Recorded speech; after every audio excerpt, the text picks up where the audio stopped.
ठाणे फक्त शहर नाही, एक कॅरेक्टर आहे. इथे माणसांसोबत स्वप्न आली, वाढली, वाढत राहिली. लोक येतच राहिले, घरं उभी राहिली, इमारती वाढल्या, वाढतच गेल्या. पण प्रत्येक वाढ सुरक्षित नव्हती. इमारती उभ्या होत्या भीतीच्या पायावर, नियोजनाशिवाय, मान्यतेशिवाय, भिंतीला भिंत लावून, जिथे सूर्य पोचायला परवानगी मागतो आणि हवा रस्ता शोधत फिरते.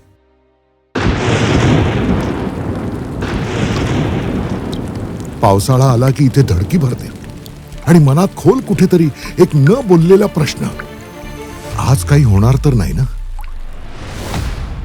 तरीही ही माणसं तक्रार करत नाही, कारण त्यांना माहिती आहे पोटासाठी बाहेर पडायचंय, मुलांना शाळेत पाठवायचंय, आयुष्य चालू ठेवायचंय.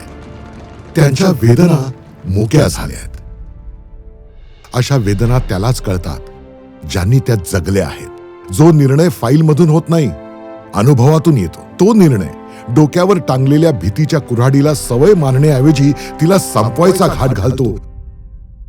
आम्ही वारंवार ओरडतोय, वारंवार रडतोय, वारंवार भांडतोय की या धोकादायक इमारतीमध्ये राहणाऱ्या लोकांचा जीव वाचवा. आणि हरलेल्या डोळ्यांना उद्याची आशा देतो.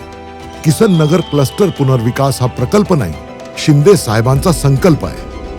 7,244 कोटींची गुंतवणूक, हजारो कुटुंबियांचं स्वप्न साकारण्यासाठी. 39.30 हेक्टर क्षेत्र, नशीब पालटणाऱ्या 3 फेजेस, 53 इमारती आणि हजारो घर.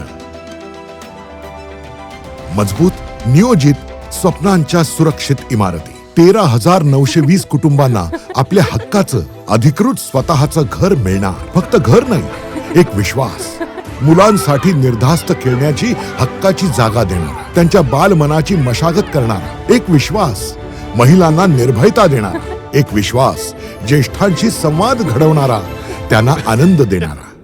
काही बदल हळू होतात, पण ते कायमचे असतात. यासाठी लागतो संयम, सातत्य आणि इच्छाशक्ती. इथे केवळ इमारती उभ्या राहत नाहीत, विश्वास उभारला जातो. प्रकाशमान इमारती फक्त घर उजळवत नाहीत, तर मनही उज्ज्वल करतात. उभ्या झोपडपट्टीतून स्वाभिमान उभा राहताना पाहणार आहोत.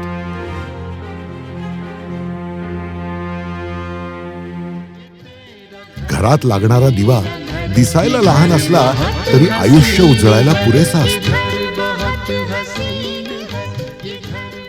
जगणं झालंय छान, कारण धनुष्यबाण